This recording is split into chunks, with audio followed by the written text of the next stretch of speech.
You want to know how to raise your first round of venture capital, and I'm going to help you. Let's get into it. By the way, I'm KJ Miller. I am a founder, business school lecturer, and content creator. I love all things business, pop culture, and beauty. If you like any of that, be sure to subscribe. Now let's start talking about this fundraising. In this video, I'm going to be answering the 5 questions I get asked the most by founders looking to raise a round. Number 1, how to find venture capital investors who might be interested in your business. Number 2, how to connect with those investors. Number 3, what materials you're going to need when you start meeting with those investors. Number 4, how much to raise. And number 5, how to set your valuation. Let's dig in. So question number 1 is how to find venture capital investors who are going to be interested in your business. The best way to do this is to find investors who have invested in startups similar to yours in some way. So I will use Minted Cosmetics as an example. When I was looking to raise our first round, first I thought about what are the universe of startups that have been funded in recent years that are similar to mine. And for me, that meant anything in the beauty space, yes, because I'm a makeup company, but also more broadly in the consumer product space. And so my list, and you want to compile a list, I would say, of at least 20 to 30 startups. If you can do more than that and go all the way up to 50 or even 100, that's great because that's just going to expand the universe of investors, but at least 20 to 30. So for me, I was looking at Glossier, I was looking at Bevel, Harry's, Dollar Shave Club, Warby Parker. There were all of these consumer product companies that had been funded recently. Some were much older than my company. Some were, had just started raising funding in the last year or so. But I made a list of those startups. Then I went over to Crunchbase. If you're not familiar with Crunchbase, it's a website that tries to keep track of all of the funding going on in the VC world. And honestly, they do a pretty good job. Is it 100% inclusive of every round that's ever been raised? No, you're not going to be able to find all the data that you want, but you're going to be able to find a lot. So I went over to Crunchbase and then I just started looking up startup by startup. Who have they raised from? And a lot of times it's going to lay out not just how much money they've raised, but who they've raised it from. And what you're going to want to do, and this is important, is look at their early rounds. This is your first round of funding. So you don't care if someone gave Harry's, $30 million in a Series E. You're trying to raise your seed round, okay? Or maybe even your pre-seed round. So scroll until you find their early investors. Those are the guys who are most likely going to be willing to speak with you. Okay, so that is step 1 in finding your investors. Question number 2 is how to connect to these investors. And I'll be very honest, finding them is much easier than connecting with them. However, it can be done. When it comes to this step, you're going to have to get comfortable with 2 things.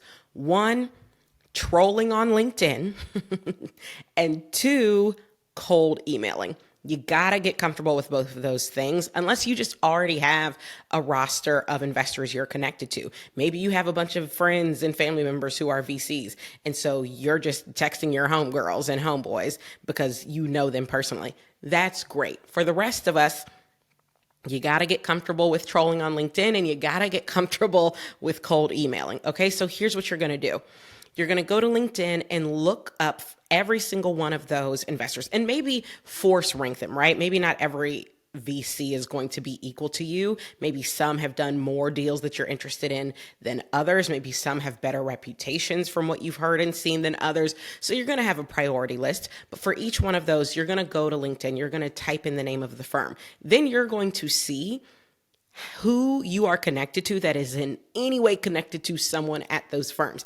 Obviously, if they're connected to an investor at those firms, that's best case scenario. But chances are, once you've got your list of, let's call it 40 different firms, chances are for at least a quarter of them, you're going to find someone that you are connected with is connected to someone at that firm. Okay, so that's step 1, just figuring out who do I know that's in any way even tangentially related to someone at one of these firms. Then you're going to reach out to that person and ask for an introduction. whoever it is, even if it's someone you haven't connected to in years.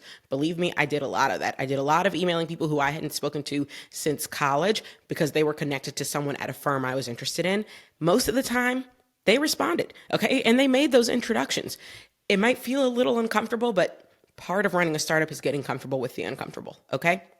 So that is step one. Step two is the cold email. Now that you have your list of venture capital firms, all of them accept cold emails, okay? You can go to pretty much all of them. You can go to their website. They might even have a form on the website where they say, are you a founder? We want to hear from you. You could fill that out, or you could find who is on the investment team and then cold email that person. VCs get a lot of cold emails. And if you talk to them, many of them will tell you they do respond to and read through a good number of them. Not all of them, right? A good number of your emails are not going to get read. Again, you got to get comfortable with that, but you miss 100% of the shots you don't take. And you have to just start getting your name out there. Those are my top tips. What I will say is once you start actually getting phone calls and getting meetings with these investors, they will start to be the link to other investors, because oftentimes, if you've got a good idea, oftentimes they might say, you know what, you should speak to so-and-so over at XYZ office. I'll connect you, right? So once you start, once the momentum starts, oftentimes it'll continue because investors want to introduce you to other investors. Investors don't like investing alone, okay? But you've got to get started. That brings me to question number 3. What materials are you going to need? Well, as it turns out, this is question 3, and you need 3 things. You're going to need a blurb, a pitch deck, and a financial model. Now, I'll pause here and just say you will learn how to build all of these things and receive templates for all of these things in my forthcoming course, Startup Starter Kit. In the description, there will be a link to join my mailing list so that you are the first to find out when we relaunch, which I've slated for August of 2024. This is an on-demand course that teaches you everything you need to know in order to launch your startup. I actually started teaching it in 2020 during the pandemic, and I loved teaching it, but I taught it live. Shortly thereafter, I actually got hired at a business school and have been teaching more of a business school curriculum type course based off of that course that I designed. And once I started teaching at business school, I didn't really have the bandwidth to continue my live online course. That's why I'm actually turning it into an on-demand course so people can go through it at their leisure. That's going to launch in August, and you will get, among many, many other things, templates for all 3 of these. But let's talk about what they are. So your blurb, this is a short, call it 2-paragraph description of what your startup is, what it does, who it's for, why it's needed. Very quickly, you should be able to say, Minted Cosmetics is an everyday beauty brand for women of color. Fill in the blanks from there. That blurb is important because anytime you reach out to a VC, you're going to want to include that blurb in the email. You're going to probably want the email to be a bit personalized, right? You don't just want to put the blurb. You also want to talk about why you think that fund would be the right fund for your startup, or you think that person and their investments could be great for your startup. You're going to want it to be personalized. That's kind of like what you open with. But then below is the blurb that you're going to share with basically all the people that you're reaching out to. Okay, so that's step 1 is your blurb. Step 2 is your pitch deck. Based on my experience, before any investor wants to meet with you, they want to see your pitch deck. There are some people who will say, oh, don't send the pitch deck until you have a meeting on the books, or maybe even until after the meeting. I mean, good luck to you. If you can make that work for you, I love that for you. In my experience, most VCs are not even going to take a meeting if they haven't seen the pitch deck. So when you're reaching out, you might start with just the blurb and not the pitch deck. But oftentimes it's easier to just include the blurb in the email and then either a link to your pitch deck or just go ahead and attach the pitch deck. Because if they're interested, they're going to want to know more. And that's going to be the thing that helps them say yes to a meeting. Okay. So you've got your blurb, you've got your pitch deck, and the third thing is your financial model. Now, your financial model is not something you need to share upfront. You don't need to just be emailing it willy-nilly to Bob, Dick, and Harry. Okay. The financial deck is something that you're going to share once you're in actual conversations with this VC. So you've had a meeting, maybe you've had multiple meetings, and then they say, I'd love to see the model. I'd love to see how you're thinking about this. Or you might even offer it up at the end of the meeting. You might say, we've really thought through what the next 2 years are going to look like, how long it's going to take us to get to profitability, how many units we believe are going to be able to sell through in XYZ.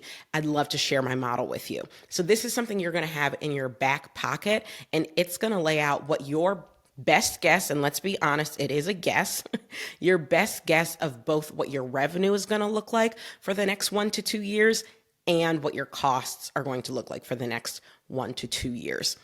VCs understand that this is a guess, but they want to know that you've thought about it and that you're thinking logically about it. You're not just saying, oh, we're going to hit 10 million in a year and we're only going to have to spend $500,000 to do it, because there are some businesses where that makes sense. Most businesses, that would not make sense, right? And so if you're not even thinking logically about it, that might make them say, I don't see it, right? So that's something you're going to have in your back pocket. But those are the 3 things you're going to need. And like I said, if you're interested in signing up for my course, Startup Starter Kit, we will go into detail on all of those, and you will get templates for all of those. Just join the mailing list in the description below. All right, question number 4 is, how much should I raise? Now, this is a very hot button topic because I think no matter who you ask, you might get a different answer. But I will say a good rule of thumb, and I think most VCs would agree with this. A good rule of thumb is that you want whatever round you're raising to be able to last you 12 to 24 months, right? So you want it to be able to give you 1 to 2 years of runway. If you're only raising enough to get you through the next 3 months and you're going to be back out there hitting the pavement, raising again in 3 months, a lot of VCs are going to look at that and say, this isn't enough. I don't want you to be raising money every 3 months. I want you to be building this company, right? But how are you going to know how much money you need for 1 to 2 years? Well, that gets us back to the financial model. You've got to put some sort of pen to paper, some sort of model together that says, in order for me to get to my goals, this is how much money I believe I'm going to be spending on a monthly basis, right? You have to have some sort of estimate of that. And then to show that you're being conservative, however much your model says you might spend in a year, raise at least double that, because a lot of times things don't work out exactly the way you think. All right. So that's one piece of advice in terms of how to determine your number. The second piece of advice is really just like, I will just tell you where people are generally raising when it comes to their first rounds as first-time founders. What I am typically seeing is people are raising anywhere from $250,000 to $2 million for that first round. Now, I know that's a big range, but the reason I say that is because I don't want you to come out of the gate thinking or saying to someone, if I can just raise $90,000, I'll get to my goal.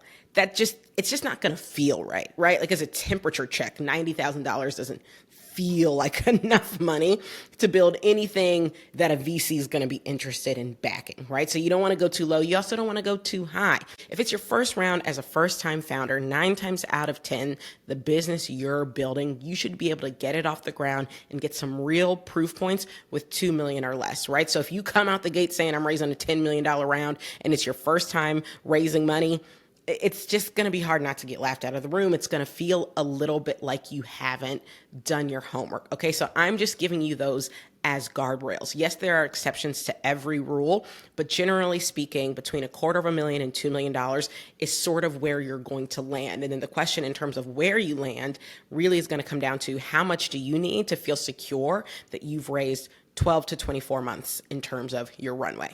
This brings us to our final question, how to set your valuation. If you're not even sure what the word valuation means, just know we cover this in Startup Starter Kit as well. But essentially, when you raise a round, a valuation has to be set. So if I raise $1 million at a $10 million valuation, I'm selling 10% of my company, right? Because the whole thing is worth 10 and someone just put $1 million in. So it basically, one, helps set how much equity a company is getting, but also sort of says to the market, someone who knows things about companies has now set my valuation at this amount. That's how much now the market thinks my company is worth. We could get into more details on valuation, but that's a very, very high level explanation. And you do need a valuation in order to raise money. Now, a general rule of thumb is that you are hoping not to be selling more than 20 to 30% of your equity in any given round. Okay, so if your first round you're raising $2 million, then you would want that post-money valuation to be no lower than 10 million, right? Because then you've given up 20% of your company. That would be the hope. Is it possible instead it's a $2 million raise on an $8 million post-money valuation and now you're giving up 25%? Yes. Very possible. Very possible that it could be you're raising $2 million on a $7 million or a $6 million valuation, in which case you're giving up 33%, right? Anything is possible, but the goal is that you really are keeping it to 20% or lower. That's always the goal. Now, I will tell you right now, we are in a market that is not very favorable to founders. There's been a bit of a VC slowdown, softening, and so valuations have really come down in the last few years. So I'm giving you the rule of thumb as I understand them and based on my experience, but I also know we're in a softer market right now. So you might need to raise $2 million on an $8 million valuation or 7 or even 6, right? But the goal that you should have in your mind is that you want to be in a place where you are selling 20% or less of your company with each raise. All right, so I hope that helps. I hope that answers some of your burning questions. Like I said, if this is something you're really serious about and you want to learn how to build a startup, join my mailing list because I am going to be relaunching my course, Startup Starter Kit, in August, and I would love to have you. Also, if you love content like this, let me know and be sure to subscribe. See you next time.